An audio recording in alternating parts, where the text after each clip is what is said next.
Oh, and when I am alone, and when I am alone, give me Jesus. Give me Jesus.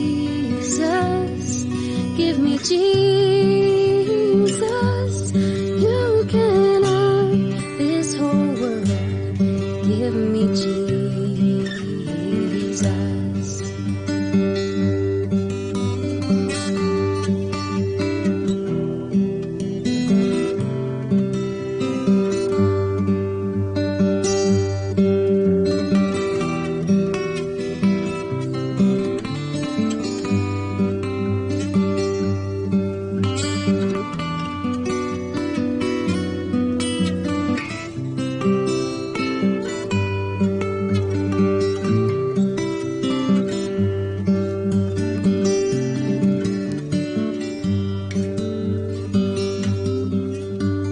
When I come to die, oh, and when I come to die, and when I come to die, give me Jesus. Give me Jesus.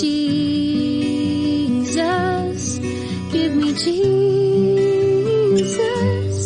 You can have this whole world. Give me Jesus.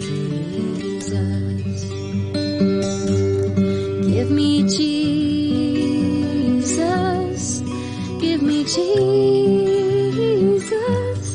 You can have this whole world. Give me Jesus.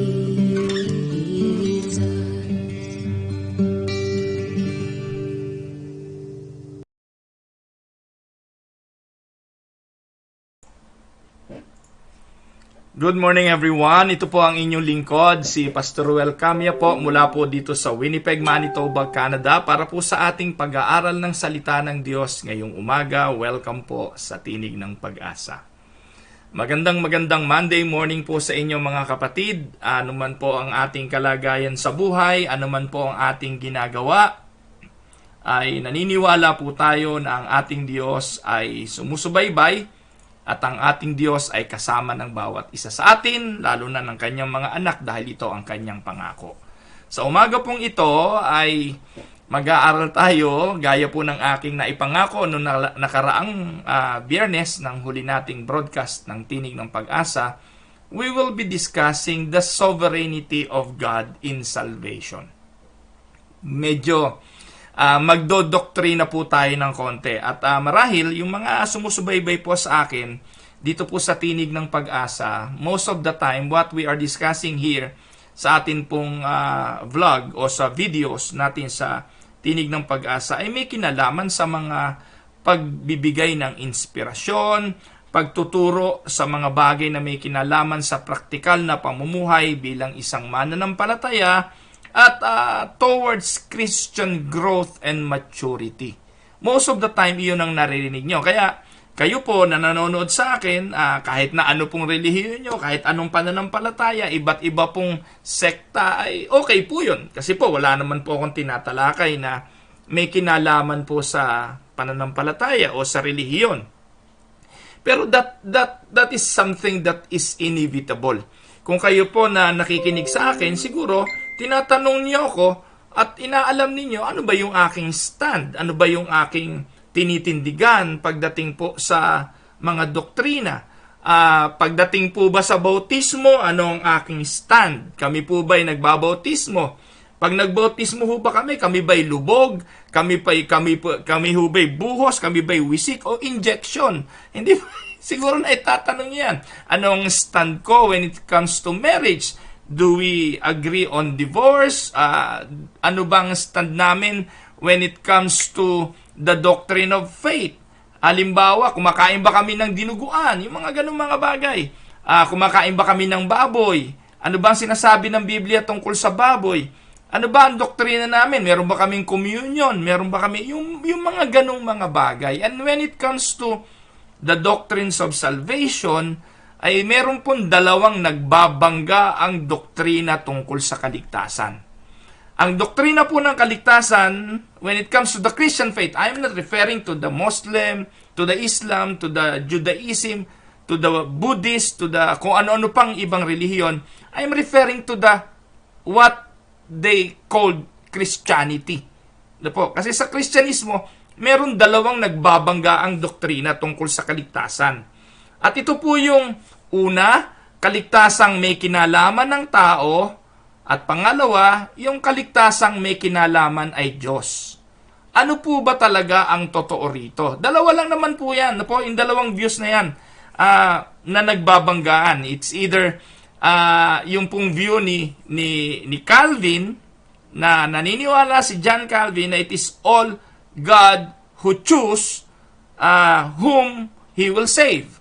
O yun namang tinatawag na Arminianism, na kung saan naniniwala na ang Diyos ay pumili ng mga tao na ililigtas dahil nakita na niya kung sino yung mananampalataya sa Kanya. Ibig sabihin, yung mga tao na merong kakayahan na piliin ng Diyos, may kakayahang magdesisyon. Siya ang tumanggap, siya ang kumilala, kaya siya tinanggap ng Diyos. Ibig sabihin, tinanggap ng Diyos yung pananampalataya ng tao dahil yung tao sa kanyang sarili ay nanampalataya siya. Alin sa dalawang ito ang totoo?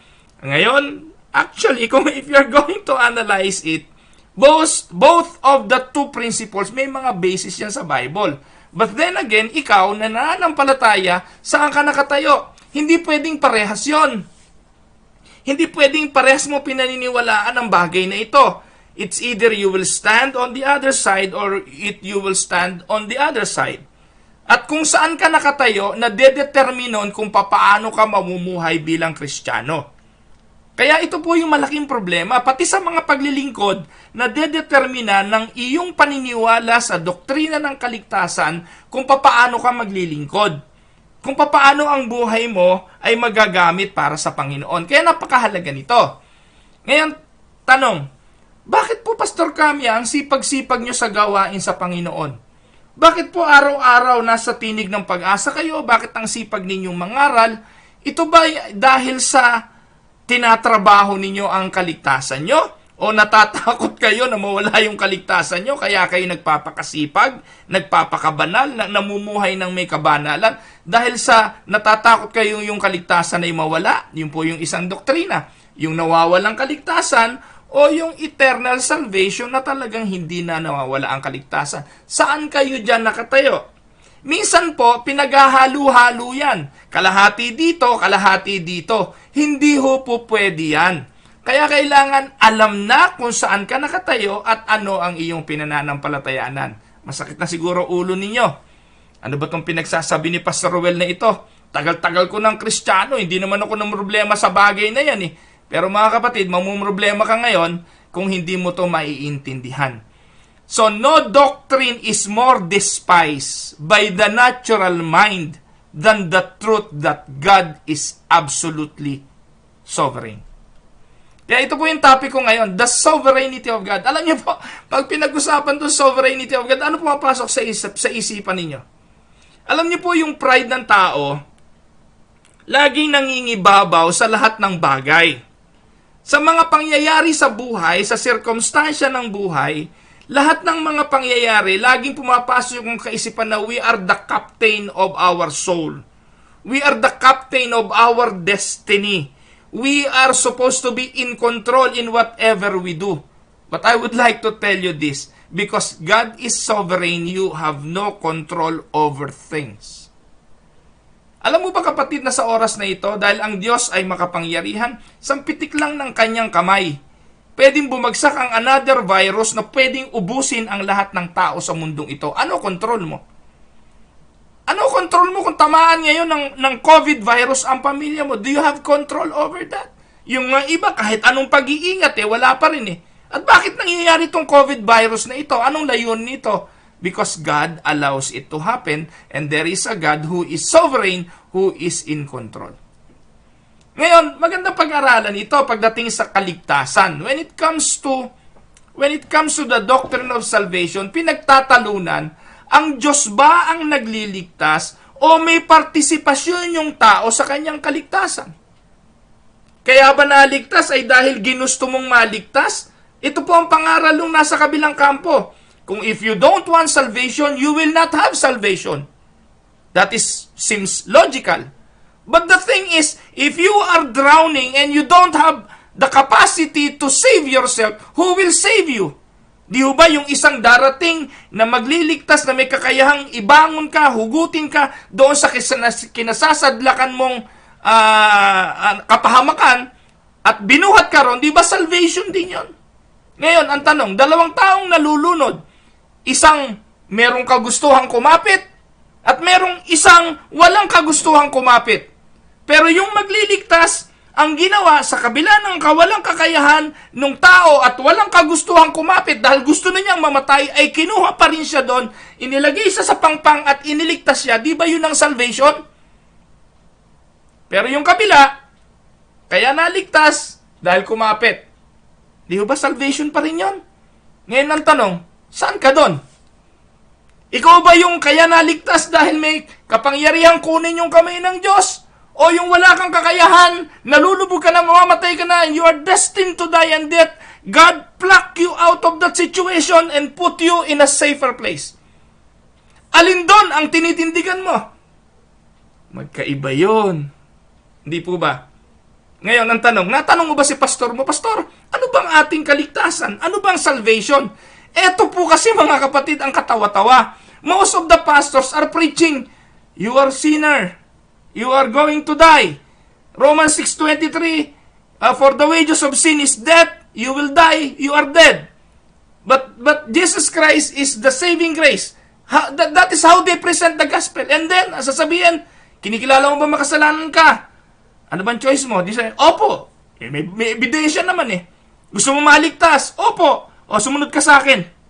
Sundin mo yung prayer na to. Lord, ako po yung sinner, ako po yung makasalanan. Sisisi po ako, tinatanggap kita bilang Panginoon tagapagligtas. O, pagkatapos na, sasabihin ng pastor, uy, mula sa araw na to, save ka na. Nakalista na ang pangalan mo sa aklat ng buhay. Tatandaan mo pa yon, sasabihin sa spiritual birthday mo yon. Ngayon, ang tanong, yung ba talaga? Gaano karami sa inyo nanonood sa akin ng ganon? Pero ang tanong, kumusta ka? Nananampalataya ka ba talaga sa Diyos? Binigyan ka ba talaga ng pananampalataya ng Diyos? Kung binigyan ka ng pananampalataya, walang pasubali magbabago buhay mo. Walang pasubali maglalago ka sa pananampalataya. Walang pasubali mamahalin mo ang Panginoon. Pero kumusta ka? Totoo kaya yung sinabi ni pastor? Totoo kaya yung ginawa mong yun?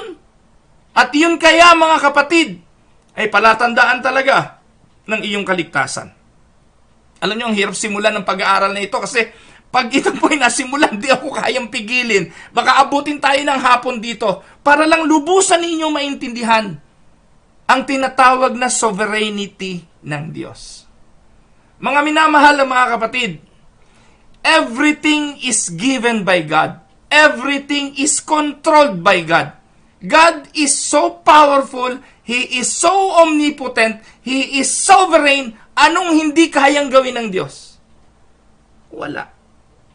Mga kapatid, kahit ang iniisip mo ngayon, alam ng Diyos. Lahat ng bagay pwede niyang gawin. Yung pa kayang iligtas ka ang hindi niya kayang gawin at kailangan pang may partisipasyon ka para sa kaligtasan mo. Now, let us start. Simulan po natin. When it comes to salvation, ang sabi ng Bible, Ephesians chapter 2 verse 8, therefore, sabi, for by grace we are saved through faith. Nilinaw naman ni Pablo to eh. Naligtas daw tayo, biyaya ito ng Diyos. Take note, biyaya. Ang pagkaintindi sa biyaya ay isang napakahalagang aspeto ng kaligtasan. Pag sinabing biyaya, no human effort, no human capacity, no human ability. Tapos sasabihin nila, manampalataya ka lang. Tanong, yung bang pananampalataya ngayon, human ability, pag sinabi mong yes, yung human ability to have faith, di may partisipasyon ng tao. Hindi kaligtasan yun. Hindi yun biyaya. Nakuha niyo po? Pero ganun kasi, parating ipinapaunawa ng pastor ng mga tagapangaral, manampalataya ka lang. Para bang ipinakikita ng mga pastor na ito, effort mo to. If you don't have faith, if you will not believe, then you will not be saved. Ang tanong, saan ba galing yung pananampalataya para maligtas? Saan ba galing yung faith to believe? O yung believe to have salvation? Ito po yon. Ang sabi po mga kapatid, even the faith is God's gracious gift to those whom God has elected. Paghahaluin po natin yung dalawang doktrina, but I will be explaining this even more sa mga susunod na araw. Yung doktrina ng election at ng sovereignty ng Diyos. Na po? So, ang tanong, ang sabi, yung daw faith, ayon doon sa Ephesians chapter 2 verse 8, na siyang magliligtas, ay galing din sa Diyos. It is not your own. Di po ba sabi? Ephesians chapter 2 verse 8 and 9, for by grace you are saved through faith, and this is not your own. The faith that will enable you to be saved through the grace of God is not your own. Not the works of the flesh, so that no one will boast. Ngayon, saan galing ito? Sabi po, even the faith to come to God comes from God. John 6:65. Ano po ang sabi diyon? John 6:65. Ano po sabi? No one can come to me. It was Jesus who was saying this. Pakinggan niyo mabuti. No one can come to me unless it has been granted him from the Father. Alam naman po natin, si Jesus lang ang daan, ang katotohanan at ang buhay. Walang makakaparoon sa Ama kundi sa pamamagitan niya. He is the way, the truth, and the life. Ano po? The way, the truth, the life. But no one can come to the Father through Him. John 14:6. But if Jesus is the way, siya ang dadaanan papunta sa Ama, paano ka makakapunta kay Jesus? So even the salvation is given by the triune God. Ang linaw ng John 6:65, hindi mo naman matatagpuan si Jesus, hindi mo makikilala ang daan kung hindi ka pahihintulutan ng Ama. No one can come to me unless it has been granted him from the Father. John 6:65. Two-way yun. Ang sabi nila, si Jesus ang daan patungo sa Ama. Pero paano mo naman makikilala ang katotohanan, ang daan at ang buhay? Kung bibigyan ka ng Ama ng pananampalataya. Minsan itong hindi pinapaliwanag.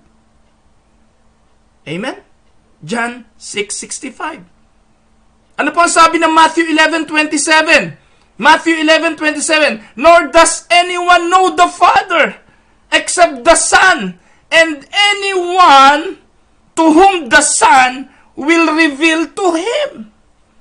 Walang makakakilala sa Ama. Ang anak lang. At ang anak ang siyang nagpapakilala kung sino ang Ama. Matthew 11:27. And therefore, Ephesians 2:8 and 9, no one who is saved has anything to boast about.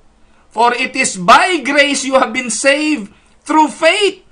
And this is not from yourselves. It is the gift of God, not by works, so that no one can boast. Salvation is from the Lord. Sabi ni Jonah, Jonah 2:9. Ano sabi ni Jonah? Salvation is from the Lord. Bakit? Kasi naranasan ni Jonas na nasa loob siya nahulog siya sa dagat, wala siyang kakayahan na maligtas, mamamatay siya sa dagat, nilulun siya ng isda, at ang isda na yon, what? Represents what? Represents Christ. 3 days na nasa loob ng tiyan ng isda si Jonah at iniluwa siya sa pangpang. Minsan po mga kapatid, nakikita natin sa kwento ni Jonah ay ang ministeryong iniutos lang ng Diyos Nakakalimutan natin ang katotohanan na ang kwento ni Jonah ay kwento ng kaligtasan ng Diyos. Kwento ng pagliligtas ng Diyos na sa walang kakayahan ng patungo sa kapahamakan na buhay ay magpapadala ang Diyos ng magliligtas at ito'y ginawa niya sa pamamagitan ng kanyang bugtong na anak. Si Jesus ang balyena ng Diyos sa panahon ni panahon ni Jonah. Kaya sa Jonah chapter 2 verse 9, ang sabi ni Jonah, salvation is from the Lord. Amen? So the doctrine of divine election, let us consider this for a moment. is explicitly taught throughout the Scripture. For example, in the New Testament epistles alone, we learn that all believers are chosen of God. Chosen of God. Ang mga maliligtas, tandaan ninyo, pinili yan ng Diyos. Hindi lahat ng tao ay maliligtas. We don't believe that. Ang linaw-linaw ng sinasabi ng Biblia, napakaluwang ng daan patungo sa kapahamakan. Marami pupunta ron. Expect that. At maliit ang daan patungo sa katotohanan, konti lang ang pupunta ron. At sino yon? Yun yung mga pinili ng Diyos para sa kaligtasan. May mga tao talaga na pupunta sa impyerno, mapapahamak dahil hindi sila pinili ng Diyos. Hindi dahil hindi pinili ng tao ang Diyos, kung hindi dahil hindi sila pinili ng Diyos. Kaya, mga kapatid, salvation is a grace. Kaya gusto ko lang sabihin sa inyo, ito premise, kung ngayon nananampalataya ka sa Diyos, kung ngayon kinikilala mo talaga na si Jesus ay Panginoon, kung kinikilala mo talaga na si Jesus namatay sa krus ng Kalbaryo para sa iyong mga kasalanan, kung nananampalataya ka, I believe in God the Father Almighty, Creator of heaven and earth, yung Apostles' Creed, hindi nyo pa alam kung bakit namin nire-recite yung Apostles' Creed? Because that is what we believe. I believe in God the Father Almighty, Creator of heaven and earth. I believe in Jesus Christ, God's only Son, our Lord, who was conceived by the Holy Spirit, born of the Virgin Mary, suffered under Pontius Pilate, was crucified, died, and was buried. He descended to the dead. On the third day, He rose again. He ascended into heaven. He is seated at the right hand of the Father, and He will come to judge the living and the dead. I believe in the Holy Spirit, the Holy Universal Church, the communion of saints, the forgiveness of sins, the resurrection of the body, and the life everlasting. Amen. Mga kapatid, yun ang aming sinasampalatayanan. At bakit namin to sinasampalatayanan? Kasi po, napili kami ng Diyos para sampalatayanan ito. Ngayon ikaw, kung nananampalataya ka rito, at naniniwala ka rito, ng buong puso mo, ibig sabihin nun, pinili ka ng Diyos para manampalataya. Kasi kahit anong bali-baliktad, kahit anong patambling-tambling ng mga preacher, mas maraming taong hindi maniniwala doon, at kahit anong gawin, hindi kailanman magbubuksan ng isipan, mananatiling patay sa pananampalataya kasi hindi sila pinili para manampalataya. For them, take note, for them, the Word of God is like a Chinese talking to a Korean. Nakuha niyo po? Ang Biblia, kapag binasa ng mga hindi pinili, ay parang Korean language na kahit anong gawin, hindi maiintindihan. Pero para sa mga pinili, kahit po ito ay Korean, kahit po ito ay Chinese, dahil sa translation ng Holy Spirit, maiintindihan ito at mauunawaan. Magiging pulot at kasasabikan ito ng mga anak ng Diyos. Hahanapin ito ng mga anak ng Diyos, at ang salita ng Diyos ay pakikinabangan nila. Pero para sa mga hindi pinili, para itong perlas na itinapon sa baboy, wala itong pakinabang. Now, I guess you are beginning to understand.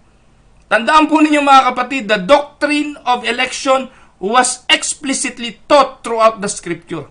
Ang sabi po ni Apostol Pablo, sulat niya po ito sa Titus 1:1. Ang sabi po niya, "This letter is from Paul, a slave of God and an apostle of Jesus Christ. I have sent to proclaim faith to those God has chosen and to teach them to know the truth that shows them how to live godly lives." Tagalogin po natin yan. Wala po akong Tagalog translation. Pero po, ang sabi po dyan, ang linaw-linaw, nagpakilala si Pablo, alipin siya ng Panginoon, lingkod na apostol ni Kristo.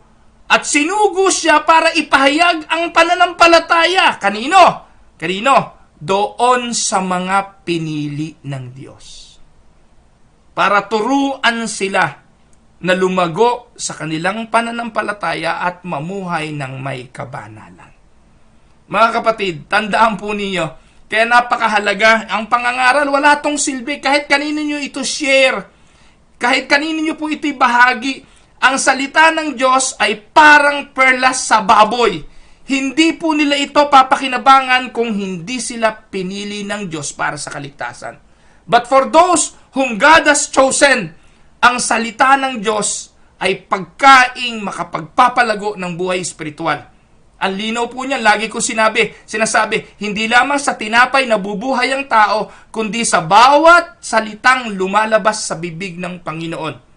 Matthew 4:4. At ito po mga kapatid, ay magiging pagkaing espiritual. But then again, para kanino? Para sa mga pinili. Sabi po ng Ephesians 1:11, tandaan nyo yung mga talata, reviewin nyo, Titus 1:1, Ephesians 1:11, ano po sabi? We were predestined according to His purpose, who works all things after the counsel of His will. Mga kapatid, napakatindi po nitong talatang ito. No? He chose us in Him before the foundation of the world. Hindi ka pa ipinapanganak. Kabilang ka pa lang, kung ikay lalaki, kabilang ka pa lang doon sa milyon-milyon na sperm cell na hindi pa nakakawala sa kung saan naroroon ka. Pinili ka na ng Diyos. Ni hindi pa nga nagtatagpo yung mga magulang mo. Ni wala pa sila sa existence. Pinili ka na ng Diyos. That is how God predestined us to know Him. We were predestined. Yung word na predestined, napaka-importante ito eh. Itinalaga na niya. We were predestined according to His purpose, who works all things after the counsel of His will. He predestined us to adoption as sons through Jesus Christ Himself, according to the kind intention of His will. Sang araw, yun namang adoption ang ating pag-aaralan. Ano po? So, magkakaduktong yan. So, for Ephesians 1:4-5, for He chose us in Him before the creation of the world to be holy and blameless in His sight. In love, He predestined us to adoption to sonship through Jesus Christ in accordance with His pleasure and will. Ang linaw po ng mga turo ni Apostol Pablo tungkol dito. Ephesians 1:4-5. Pinili niya tayo in Him before the creation of the world. Naisip niyo yun? Kung ako pala'y nanampalataya ngayon, nananampalataya kay Jesus, nananampalataya sa Kanya, pinili na niya pala ako bago palikain ang sanlibutan. Can you imagine that? Ngayon ang tanong, pwede ba yung pastor? Kung natatanong niyo po kung pwede yon, sasabihin ko po sa inyo, babalikan natin ang sovereignty ng Diyos. Meron bang hindi kaya ang Diyos? Meron bang hindi niya pwedeng gawin? Meron bang hindi siya kayang gawin? Kaya niya po yun. He has chosen us in Him before the creation of the world to be holy and blameless in His sight. In love, He predestined us for adoption to sonship. Kaya nga po may John 3:16 eh. No? Kaya nga ho may John 3:16. Ibinigay niya ang kanyang bugtong na anak. No? Bakit po? Kasi alam na rin niya kung sino yung mga pinili niyang makakakilala sa kanyang mga anak at dinala niya ang mga ito para sa pananampalataya sa kanyang anak. At alam niyo po, Romans 8:28-30, we are called according to His purpose. Ang sabi po, for whom He foreknew, He also predestined to become conformed to the image of His Son. And whom He predestined, there is also called. There, He also called. And whom He called, He also justified. And whom He justified, He also glorified. Ito po yung Ordo Salutis. Aaralin din po natin ito. Ano po yung Ordo Salutis? Ordo Salutis is a Latin word for order of salvation. No? Yung order of salvation, yung pagkakasunod-sunod ng kaligtasan. Ayan po yun. Sinulat po yun ni Pablo. Romans 8:28-30. Ano po ang sabi? Sabi dyan, whom He predestined. Nagsimula po ang lahat saan? Sa pagpili ng Diyos before the foundation of the world. And then, yung kanyang pinili, ano sabi? Will conform to the image of His Son. Whom He predestined, yung mga predestined na yun, tatawagin niya. Maboborn again yun. Maliligtas yun. Tatanggap yun ang buhay na walang hanggan dahil iyon ay predestined na. At yung mga tinawag niya will be justified. Pawawalang sala ang kasalanan. At yung ginustified niya, i-glorify pagdating ng araw. Magiging kawangis ni Kristo sa wangis niya kasi siya ang panganay. Siya po ang panganay na nabuhay sa mga patay. Kaya tayo man pag namatay, mabubuhay din kasama niya. We will have that glorified body someday. So when Peter wrote that we are chosen according to the foreknowledge of the Father, sabi po dyan sa 1 Peter 1:1-2, no? Tandaan niyo yung mga talata. Sabi po ni Pedro, 1 Peter 1:1-2, to God's elect, exiles scattered throughout the province of Pontus, Galatia, Cappadocia, Asia, and Bithynia, who had been chosen according to the foreknowledge of God the Father, through the sanctifying work of the Holy Spirit, to be obedient to Jesus Christ and sprinkled with His blood. Para kanino daw ang sulat na ito? No? Sulat ito sa mga exile, mga nagkalat kung saan-saan, na na pinili na ng Diyos. Pinili saan? According to the foreknowledge of God the Father. He was not using the word for knowledge to mean, ito yung iba, ito yung kabila. Ang akala nila, when they use the word for knowledge, alam na naman ng Diyos kasi kung sino ang mananampalataya. Makapangyarihan ng Diyos, alam na ng Diyos kung sino yung mga mananampalataya niya sa mga taong yan, kaya sila ay binigyan ng pananampalataya. That's wrong. That's wrong. Mga kapatid, ang Diyos ay sovereign, pinili niya na before. He controlled this. He has the power to give salvation to those whom He would like to save. At hindi lang po, kaya sila pinili ay dahil nakita na ng Diyos na sila ay mananampalataya. That's the other way. Hindi po namili ang Diyos dahil nakita na ng Diyos na mananampalataya sila. Hindi. Pinili sila ng Diyos before the foundation of the world. No? According to His will. Hindi dahil may partisipasyon yung kanyang mga pinili. Amen? Sabi po ng banal na kasulatan, the scripture teaches that God's sovereign choice is made according to the kind intention of His will and according to His purpose, who works all things after the counsel of His will, that is not for any reason external to Himself or in any reason external to what people will do in order to be saved. Certainly, He did not choose certain sinners to be saved because of something praiseworthy in them. Dahil magaling sila, dahil mabait sila, o kung ano pa mang dahilan. Or because He foresaw that they would choose Him. Ang sabi po ng Isaiah 46:10, He chose them solely because it pleases Him.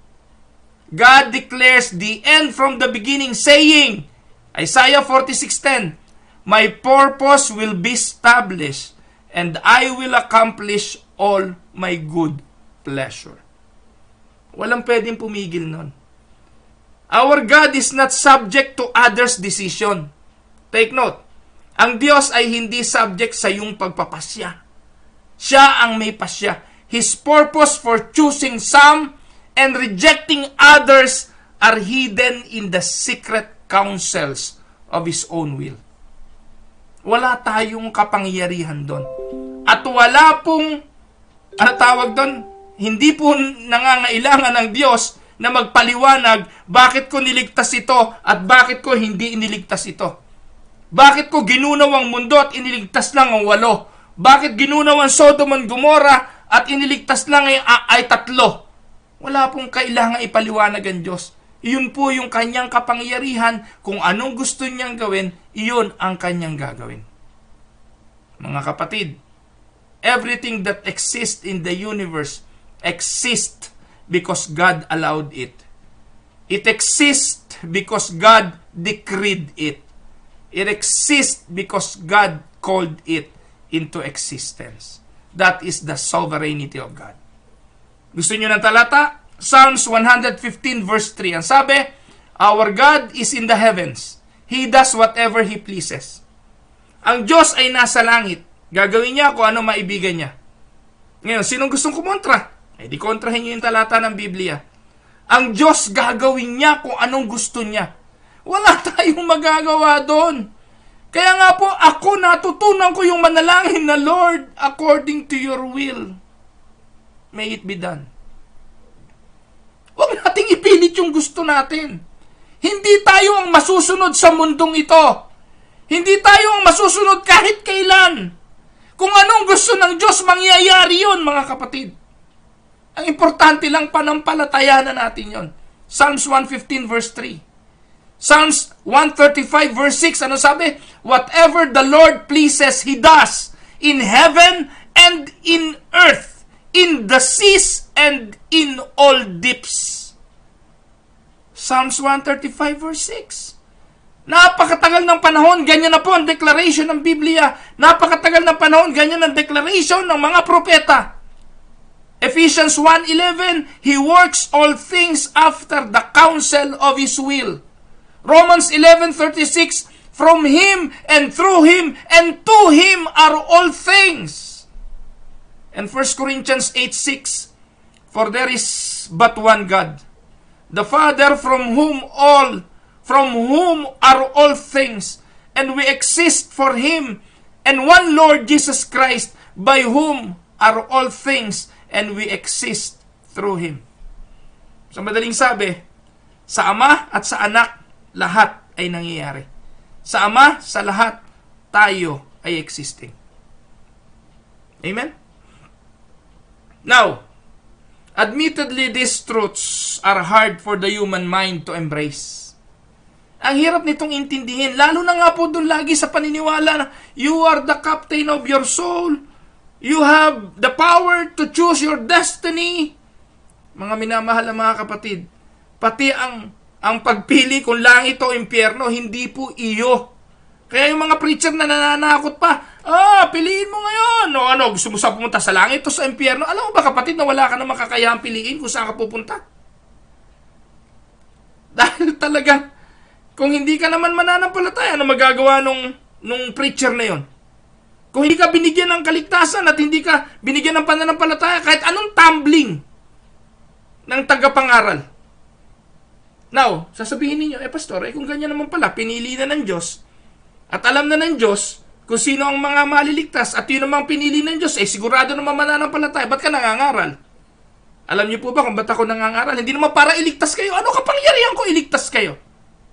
Ano kapangyarihan ko baguhin yung mga utak ninyo? Hindi naman mababago na yan kung talagang hindi kayo pinili.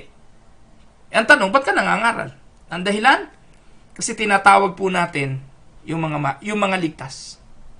We are calling the saved, the chosen. Hinahanap natin sila.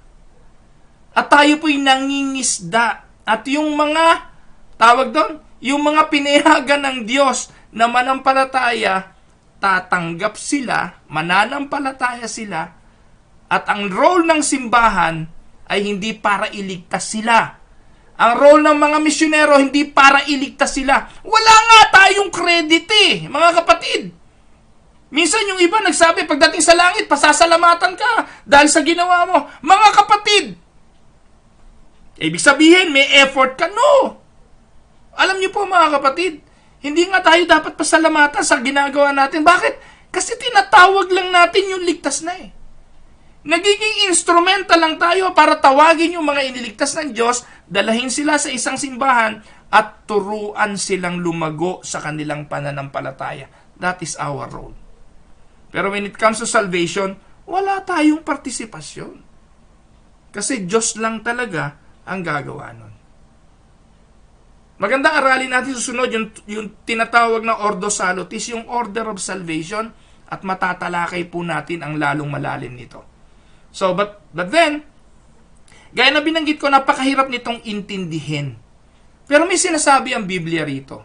Romans chapter 9. And I would like to bring you to Romans chapter 9 at doon po ay wawakasan natin sa araw na ito ang pag-aaral at itutuloy natin bukas. Samahan po ninyo ako Romans chapter 9, beginning verse 9, hanggang verse 20. Importante ito. Kung meron kayong Tagalog, buksan niyo po sa Tagalog, but I would like to read this in English. Romans chapter 9, verse 9 hanggang 20. Ang sabi po ay ganito. For this is what the promise said. Take note, this is what the promise said. About this time next year, I will return, and Sarah shall have a son. And not only so, but also, when Rebekah had conceived children by one man, our forefather Isaac, though they were not yet born, and had done nothing either good or bad. Pakinggan niyo mabuti mga kapatid. Yun daw si Rebekah, asawa ni Isaac, nung manganganak, ibig sabihin, hindi pa, conceived children, when Rebekah had conceived children by Isaac, though, verse 11, they were not yet born, they had done nothing either good or bad, in order that God's purpose for election might continue, not because of work, but because of Him who calls. She told, verse 12, the older will serve the younger. As it is written, Jacob I loved, but Esau I hated. Mga minamahal na mga kapatid, naintindihan niyo po ba yan? Hindi pa pinapanganak yan. Nasa sinapupunan pa yan. Walang ginawang mabuti, walang ginawang masama, walang ano paman, pero sa layuning masunod ang purpose ng Diyos sa election. Sinabi na ng talata, galit ako kay Esau at mahal ko si Jacob. Alam naman ninyo, kwento niyan, dalawang yan, hindi po ba? Sino po ang rebelde dyan? Sino po ang matigas ang ulo dyan? Si Jacob. Pero iyon ang pagpili ng Diyos Verse 14, nagtanong ngayon. Sabi ng verse 14, Romans 9:14, what shall we say then? Is there injustice on God's part? Makatuwiran ba yun? Meron bang kalikuan sa Diyos? Yun po yung sinasabi ng ibang verse. Pero sumagot din po ang talatang verse 14. Sabi, by no means.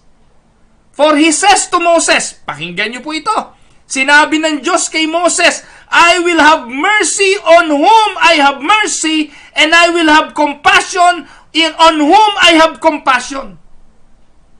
So, then, it depends not on human will or exertion, but on God who has mercy.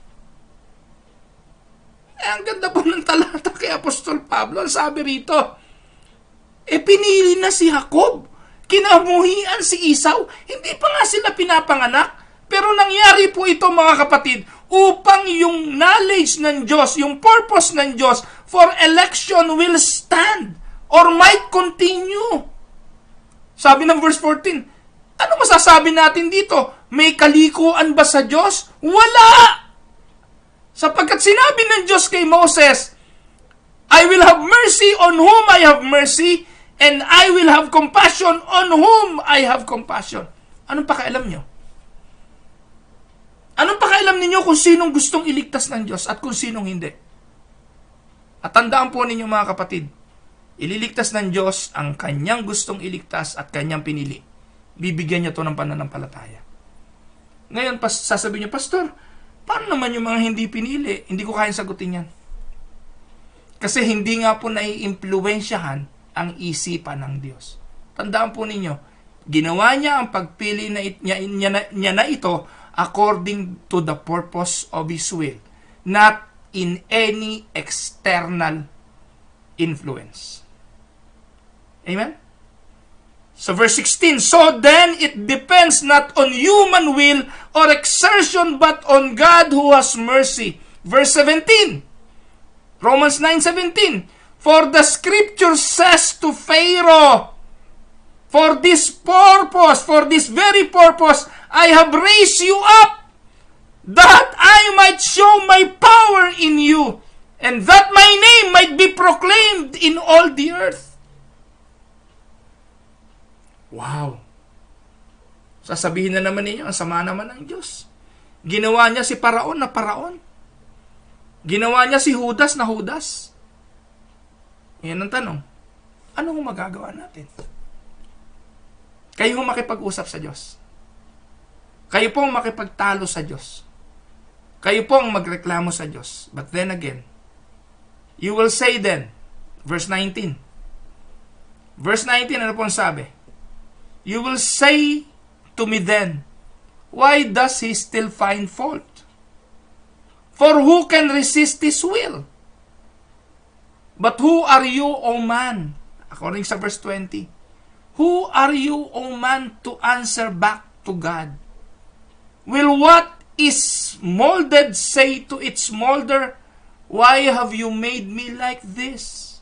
Verse 21. Has the potter no right over the clay to make out of the same lump one vessel for honorable use and another for dishonorable use? Ang linaw po niyan, mga kapatid. You may call it unfair, but then again, who are you to question the mind of God?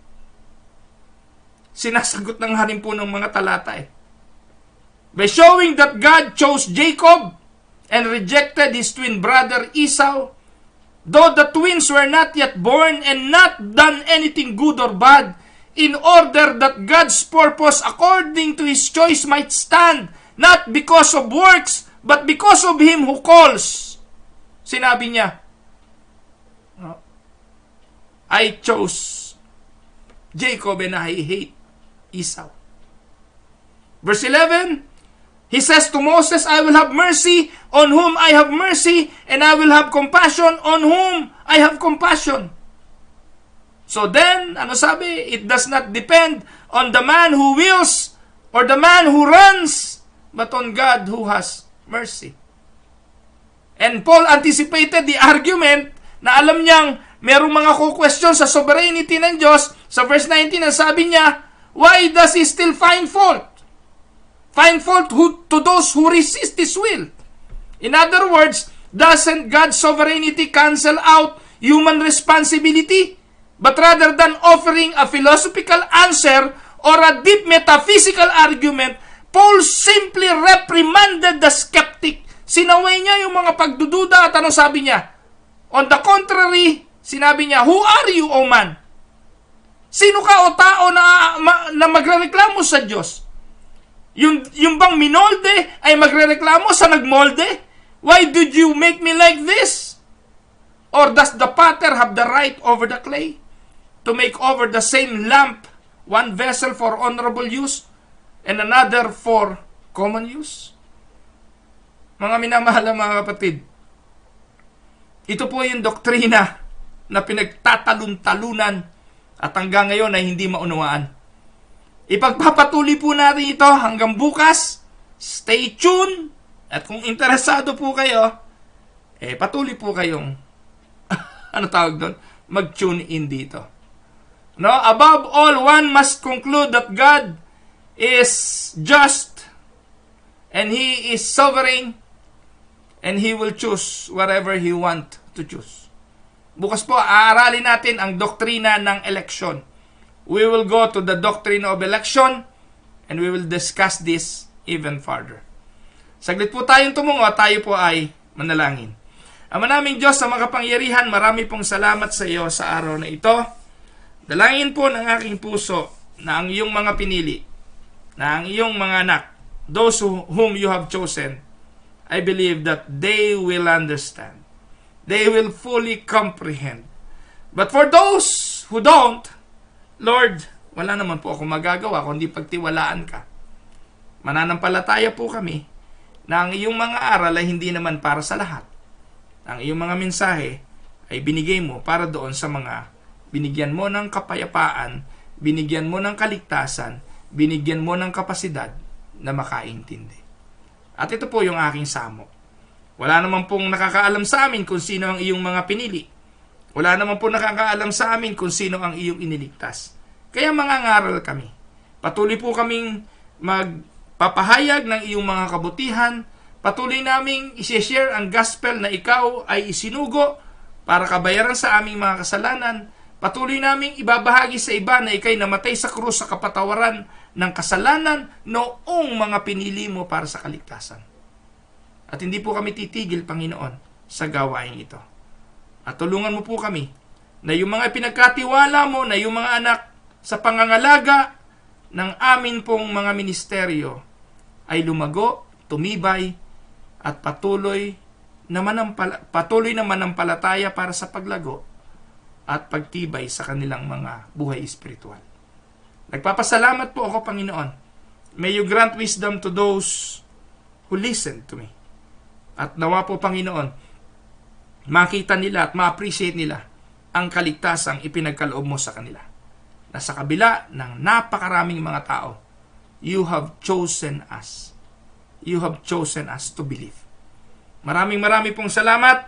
Dalahin ko po ang aking mga kapatid sa anumang mga pinagdadaanan sa buhay, anumang mga suliranin, anumang mga kabigatan, kung papaanong iniligtas mo po kami according to your will, according to your purpose. Hindi po ba dapat pumayapa ang aming puso sa paniniwala na dahil ikaw ang pumili sa amin, sagot mo rin ang lahat ng tungkol sa buhay namin.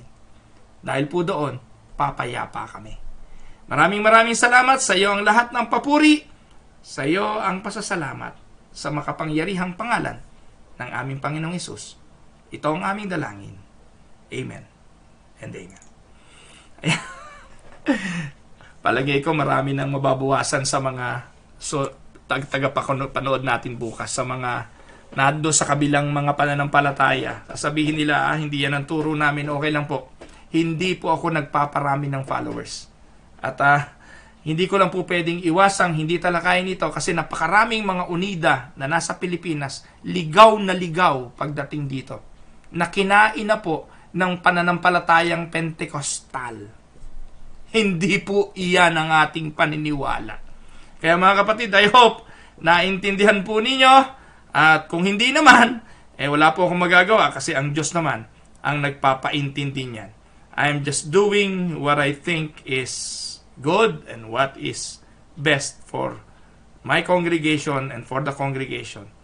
At kung kayo po'y kabilang sa ibang pananampalatayang hindi katulad ng sa amin, wala po akong pakikipagtalo sa inyo. You can still stay on that kind of belief and faith.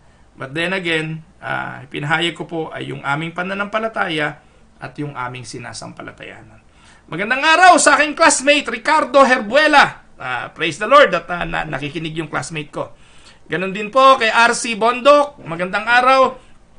Kay Ate Elsa de la Marter. Kay kapatid na Jemer Hunyo. Magandang araw, kapatid na Jemer. Magandang araw po, Ate Agi Victa. Kapatid na Ami de Castro. Magandang araw. Ami de Castro, pakinggan.